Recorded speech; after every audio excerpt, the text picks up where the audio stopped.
JP astro ലൈഫിലേക്ക് എല്ലാവർക്കും സ്വാഗതം. ഇന്ന് നിങ്ങളുമായി പങ്കുവയ്ക്കുന്നത് ബുധൻ്റെ രാശിമാറ്റമാണ്. 1199 കർക്കിടക മാസം 4-ാം തീയതി രാത്രി 9 മണിക്ക് കർക്കിടകത്തിൽ നിന്ന് ചിങ്ങൻ രാശിയിൽ മകൻ നക്ഷത്രത്തിൽ പ്രവേശിക്കും. 1200-ാം ആണ്ട് ചിങ്ങമാസം 6-ാം തീയതി രാവിലെ 6:04 ചിങ്ങൻ രാശിയിൽ മകൻ നക്ഷത്രത്തിൽ നിന്ന് വക്രഗതിയെ പ്രാപിച്ച് ആയില്യം നക്ഷത്രത്തിൽ കർക്കിടകത്തിലേക്ക് തിരികെ വരും. അപ്പോൾ ബുധൻ്റെ ഈ രാശിമാറ്റം കൊണ്ട് എന്താണ് പ്രത്യേകത എന്നുള്ളതാണ് നിങ്ങളുമായി പങ്കുവയ്ക്കുന്നത്. ബുധനെ സംബന്ധിച്ച് പറയുമ്പോൾ ബുധൻ അറിവിൻ്റെയും കഴിവിൻ്റെയും ഗ്രഹമാണ്.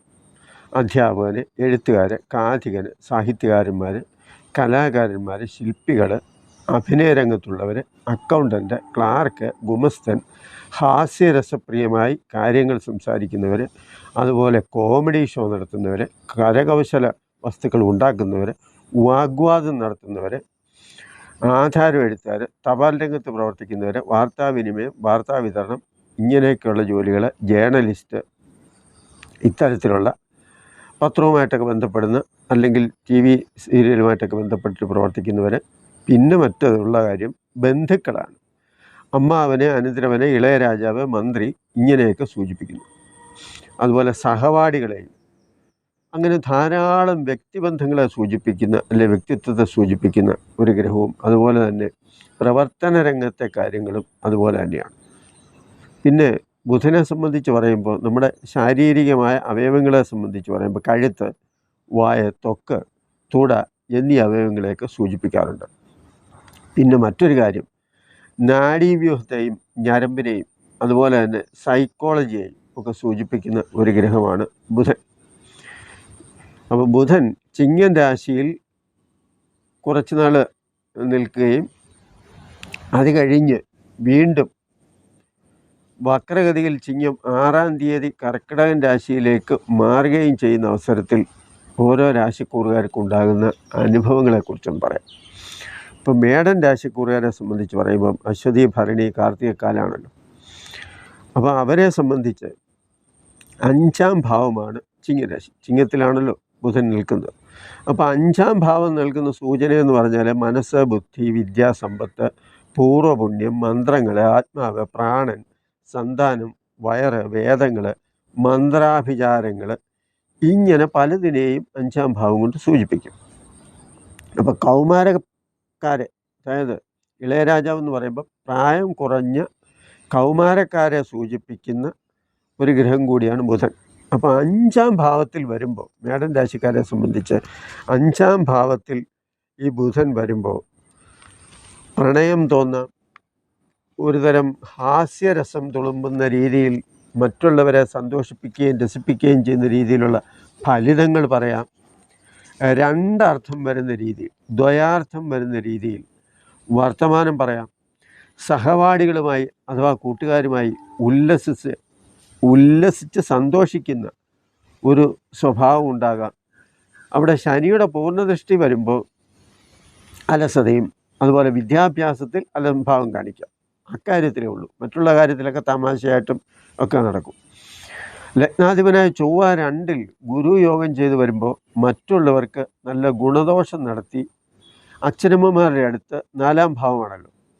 അപ്പോൾ കർക്കിടകം ശുക്ര രവിയോഗം നല്ല വിള്ള ചമഞ്ഞ് ചൊവ്വയുടെ 4-ാം ഭാവദൃഷ്ടി ബുധന് വരുമ്പോൾ ചിലരോട് തർക്കിച്ചും അല്പം വേണ്ടാത്ത വർത്തമാനങ്ങളൊക്കെ പറഞ്ഞു ഒന്ന് ചൂടായും അല്ലെങ്കിൽ ഒരു പോർവിളി നടത്തി ഒക്കെ ഇങ്ങനെ മറ്റുള്ളവരുടെ മുമ്പിൽ പിടിച്ചു നിൽക്കാൻ ശ്രമിക്കുന്ന ഒരു സാഹചര്യമാണ് ഉണ്ടാകുന്നത്. പൊതുവെ എല്ലാവർക്കും പറയുമ്പോൾ ആരോഗ്യ സംബന്ധമായി പറയുമ്പോൾ ഗ്യാസ്, അതുപോലെ വയറിന് പ്രശ്നം, ഇതെല്ലാം വരാം. വീട്ടിൽ ബന്ധുക്കളുടെയും മറ്റ് സാന്നിധ്യം, ഒത്തുചേരൽ എന്നിവ ഉണ്ടാകും. മക്കളുടെ വിദ്യാഭ്യാസം, തൊഴിൽ, ഉപരിപഠനം, വിദേശവാസം എന്നിവയ്ക്ക് പരിശ്രമം നടത്തുമ്പോൾ അതിൻ്റേതായ ഗുണഫലങ്ങളും അത്തരത്തിലുള്ള ചില ചിന്താഗതികളുമൊക്കെ വരും. ഇനി ഇടവൻ രാശിക്കാരെ സംബന്ധിച്ച് പറയുമ്പോൾ കാർത്തിക 1, 2, 3 പാദങ്ങൾ, രോഹിണി, മകേരത്തിൻ്റെ 1, 2 പാദങ്ങൾ. അപ്പോൾ വീട്, വാഹനം എന്നിവയിൽ ഗുണവും ദോഷവും പറയാം, കാരണം 4-ാം ഭാവമാണ്. അപ്പോൾ 2-ാം ഭാവാധിപൻ 5-ാം ഭാവാധിപത്യം വഹിച്ച് 4-ൽ ചിങ്ങത്തിൽ ബുധൻ നിൽക്കുമ്പോൾ ബുധൻ്റെ 7-ലെ ശനിയോഗം, ബുധന് ലഭിക്കുന്ന ശനിദൃഷ്ടിയും ചൊവ്വാദൃഷ്ടിയും യാത്രയെ ശ്രദ്ധിക്കണം എന്നുള്ളത് സൂചിപ്പിക്കുന്നുണ്ട്. കാരണം 4-ാം ഭാവം വീട്, വാഹനം, അമ്മാവന് ഇങ്ങനെയൊക്കെയാണല്ലോ. അപ്പം മാതാവിനെ സംബന്ധിച്ചിടത്തോളം ചില ആരോഗ്യ പ്രശ്നങ്ങൾ വരാം. അപ്പം യാത്ര അത് ശ്രദ്ധിച്ച് യാത്ര ചെയ്യുക എന്ന് മാത്രമല്ല, യാത്ര കൊണ്ട് വലിയ പ്രതീക്ഷിക്കുന്ന ഗുണവും ഉണ്ടാകണം എന്നില്ല എന്നുള്ളതാണ്. സഹോദരങ്ങളുമായും സമീപവാസികളുമായും നല്ല ബന്ധം സ്ഥാപിക്കും. വിദ്യാഭ്യാസത്തിൽ അത്ര മെച്ചമൊന്നും ഉണ്ടാകാനുള്ള സാധ്യത കുറവാണ്. വേണ്ടാത്ത കാര്യത്തിൽ ഇടപെട്ട ചില പ്രശ്നങ്ങളൊക്കെ ചിലപ്പോൾ ഉണ്ടാക്കിയെന്ന് വരും. ലക്ഷ്യങ്ങൾ ഫലം കാണാതിരിക്കുക എന്ന് പറയുമ്പോൾ ഏത് രീതിയിൽ നമ്മൾ എന്തൊക്കെ ചെയ്താലും അതിനൊന്നും പൂർണ്ണമായ ഫലം, ഉദ്ദേശിച്ച ഗുണഫലം ലഭിക്കാൻ പ്രയാസമായിരിക്കും എന്നുള്ളതാണ്. അതുപോലെ പ്രായമായവരായാലും ചില വർത്തമാനങ്ങൾ മോശമാവുക എന്നുള്ളതാണ്. കാരണം 4-ാം ഭാവവും 2-ാം ഭാവം സ്ഥിതിയൊക്കെ വെച്ച് നോക്കുമ്പോൾ സംസാര രീതി കുറച്ചുകൂടിയൊക്കെ ഒന്ന് ശ്രദ്ധിച്ചാൽ വലിയ കുഴപ്പമൊന്നും ഉണ്ടാകുന്നില്ല എന്നുള്ളതാണ്.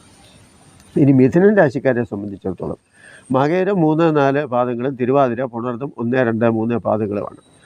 3-ലെ ബുധൻ നല്ല ഗുണങ്ങൾ കുറയ്ക്കും. എന്നാൽ മിഥുനൻ രാശിയുടെ അധിപനാണ്. അതുപോലെ 4-ാം ഭാവത്തിൻ്റെ ആധിപത്യവുമുണ്ട്. 3-ാം ഭാവം സഹോദര ബന്ധത്തെ സൂചിപ്പിക്കുന്നത് കൊണ്ടും അതുപോലെ ധൈര്യം, വീര്യം, ചില ദുർബുദ്ധി എന്നിവയൊക്കെ സൂചിപ്പിക്കുന്ന ഒരു സാഹചര്യം വരുന്നുണ്ട്.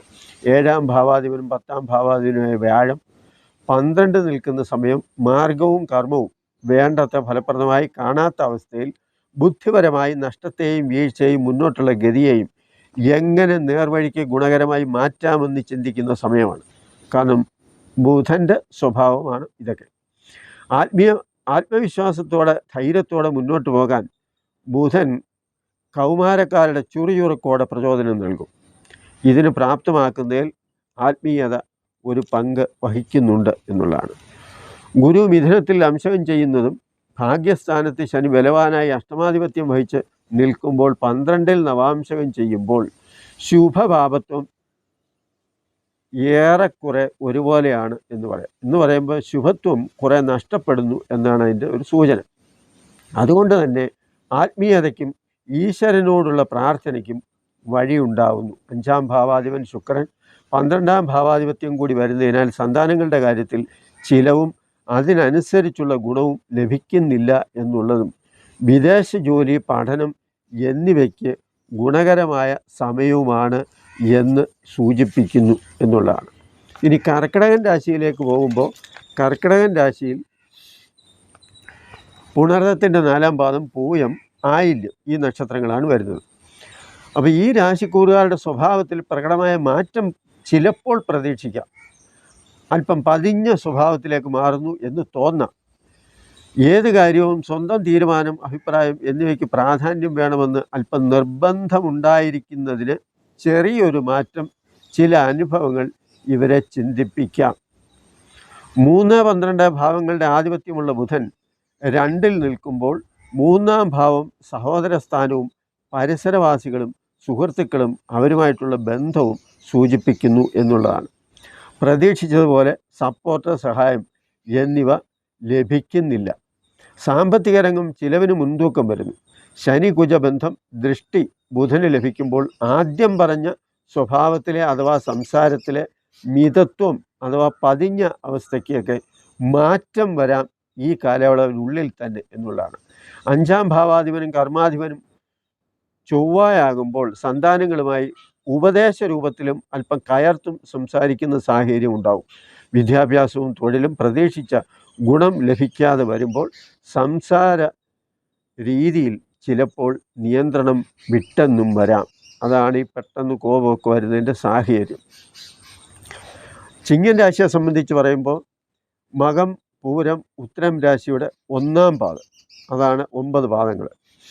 ചിങ്ങൻ രാശിയുടെ അധിപൻ സൂര്യൻ ബലവാൻ അല്ലാതെ 12-ൽ ശുക്രയോഗം ചെയ്ത് നിൽക്കുന്നു. ഭൗതിക സുഖത്തിന് കുറവൊന്നും വരത്തില്ല, പക്ഷെ മനസ്സിന് അത്ര സന്തോഷം വരുന്നില്ല. കർമ്മസ്ഥാനത്ത് ഗുരുവും ചൊവ്വായും ഉണ്ട്. മക്കളുടെ ജോലിയും വിദ്യാഭ്യാസത്തിനും അവരുടെ പ്രശ്നങ്ങൾക്കും വലിയ സന്താന വിഷയത്തിലുള്ള ഉത്കണ്ഠയും മനസ്സിനെ സ്വാധീനിക്കുകയും അതുപോലെ തന്നെ ചഞ്ചലപ്പെടുത്തുകയും ചെയ്യും. ശനി ചൊവ്വ ദൃഷ്ടി വരുമ്പോൾ ധനപരമായ, കുടുംബപരമായ, അതുപോലെ വിദ്യാഭ്യാസപരമായ കാര്യത്തിൽ 2-11 ഭാവാധിപത്യം ഉണ്ടെങ്കിലും 7-ലെ ശനി പല പ്രതിസന്ധികളെയും ഉണ്ടാക്കും എന്ന് സൂചിപ്പിക്കുന്നുണ്ട്. ചില ബുദ്ധിമോശവും ഉണ്ടാകും. അതിനാൽ വളരെ ആലോചിച്ച് വിദ്യാഭ്യാസത്തിനോ ജോലിക്കോ പരിശ്രമിക്കുന്നവർ ധനപരമായ ഇടപാട് നടത്താവൂ എന്നുള്ളതാണ് സൂചിപ്പിക്കുന്നത്. പരസ്പരം പഴിചാരുകയോ കുറ്റപ്പെടുത്തുകയോ ചെയ്തിട്ട് കാര്യമൊന്നുമില്ല, എന്തെങ്കിലും അബദ്ധം പറ്റിയാൽ എന്നുള്ളതാണ്. 10-ൽ ഗുരു വിദ്യാഭ്യാസത്തിന് ഗുണം ചെയ്യാം. 5-ൽ ചൊവ്വയുടെ ദൃഷ്ടിയുള്ളതും ഗുരുവിന് അഷ്ടമാധിപത്യമുള്ളതും ചിന്തിക്കണം. കേന്ദ്ര ത്രികോണ ആധിപത്യമുള്ള ചൊവ്വ യോഗകാരകനാണ്. ചൊവ്വയുമായി ബന്ധപ്പെട്ട കാര്യത്തിന് ഗുണമുണ്ടാകും. ചൊവ്വയുമായി ബന്ധപ്പെടുക എന്ന് പറഞ്ഞാൽ സഹോദരങ്ങളുമായി ഉള്ള കാര്യങ്ങൾ, ആത്മവിശ്വാസം, ഇങ്ങനെയൊക്കെയുള്ള കാര്യങ്ങൾ. നല്ല വിശ്വാസവും കാര്യങ്ങളുമൊക്കെ ഉണ്ടാകും. പക്ഷേ അത് പ്രാവർത്തികമായി എത്രത്തോളം അത് ഗുണഫലമായി ലഭിക്കും എന്നുള്ളതാണ് ഇവിടുത്തെ പ്രശ്നം. അതുകൊണ്ട് ബുധനെ സംബന്ധിച്ച് പറയുമ്പോൾ അത് വ്യാഴത്തിൻ്റെ വിഷ്ണുവിൻ്റെ ഒരു ബന്ധത്തെ സൂചിപ്പിക്കുന്ന ഒരു ഗ്രഹമാണ് ബുധൻ. അതുകൊണ്ട് തന്നെ വിഷ്ണുവിന് ഇത്തരം സന്ദർഭങ്ങളിൽ പാൽപ്പായസമൊക്കെ നടത്തുന്നത് ദോഷഫലങ്ങൾ കുറയ്ക്കാൻ സഹായിക്കും എന്നുള്ളതാണ്. ഇനി കന്നിരാശിയിലേക്ക് പോകുമ്പോൾ ഉത്തരത്തിൽ മുക്കാല്, ഉത്തരം 2, 3, 4 പാദങ്ങളും അത്തവും ചിത്തിരയുടെ ആദ്യത്തെ 1, 2 പാദങ്ങളും ചേരുന്നതാണ് കന്നി. ലഗ്നാധിപത്യം വഹിച്ച് ബുധൻ 12-ാം ഭാവമായ ചിങ്ങത്തിൽ വരുമ്പോൾ ഉന്നത വിദ്യാഭ്യാസം, തൊഴിൽ എന്നീ കാര്യങ്ങളിൽ ലക്ഷ്യം വെച്ചുകൊണ്ടുള്ള വിദേശയാത്രയെക്കുറിച്ച് ആലോചിക്കാനും അതിനുള്ള ശ്രമം നടത്താനും സാധ്യതയുണ്ടാകും എന്നുള്ളതാണ്. 7-ാം ഭാവാധിപനായ വ്യാഴം 9-ൽ വരുന്നത് വിവാഹ സംബന്ധമായ തീരുമാനത്തെ സൂചിപ്പിക്കും. ശുക്രൻ 11, 12 ഭാവത്തിൽ വരുന്ന സാഹചര്യത്തിൽ അന്യദേശത്ത് ജോലി ചെയ്യുന്നവരോ താമസിക്കുന്നവരോ ആയ ചിലരുടെ സഹായം വിവാഹ കാര്യത്തിലും വിദേശയാത്രയിലും ഉണ്ടാകാം എന്നുള്ളതാണ്. 7-ലെ രാഹു ഇതിന് അല്പം തടസ്സമുണ്ടാക്കാൻ കാരണമാകും. വിവാഹം കഴിഞ്ഞ് ഒന്നിച്ചു കഴിയുന്നവരിലും വിവാഹ ആലോചന മുന്നോട്ട് പോകുന്നവരിലും ചില ആരോപണ സാധ്യത ഉള്ളതിനാൽ, അതായത് ചില അപവാദങ്ങൾക്ക് കാരണമാകാം, അല്ലെങ്കിൽ ചില തെറ്റിദ്ധാരണകൾക്ക് കാരണമാകാം എന്നതുകൊണ്ട് രാഹുവിൻ്റെ ദോഷത്തിന് സർപ്പാരാധനയുള്ള ക്ഷേത്രത്തിൽ 100 പാലും നടത്തുന്നത് വളരെ നല്ല ഒരു കാര്യമാണ്. അതുപോലെ വാഗ്വാദം, ആവശ്യമില്ലാതെ അഭിപ്രായം അങ്ങോട്ടും ഇങ്ങോട്ടും പറഞ്ഞ് ആ ഒരു വിഷയം ഉണ്ടാകാതിരിക്കാനും ശ്രദ്ധിക്കുകയാണെങ്കിൽ വലിയ പ്രശ്നമൊന്നും ഉണ്ടാകുന്നില്ല എന്നുള്ളതാണ്. അപ്പോൾ ഇത്രയും പറഞ്ഞത് ബുധൻ്റെ രാശിമാറ്റം കൊണ്ട് കുറേ ഗുണങ്ങളും ഉണ്ടാകുന്നു, കുറേ ദോഷങ്ങളും ഉണ്ടാകുന്നു എന്നുള്ളതാണ്. എല്ലാവർക്കും നല്ല ദിവസങ്ങൾ ആഗ്രഹിച്ചുകൊണ്ടും അതുപോലെ തന്നെ ഈശ്വരൻ്റെ എല്ലാവിധ അനുഗ്രഹങ്ങളും ഉണ്ടാകട്ടെ എന്ന് അഭ്യർത്ഥിച്ചുകൊണ്ട് നന്ദി, നമസ്കാരം.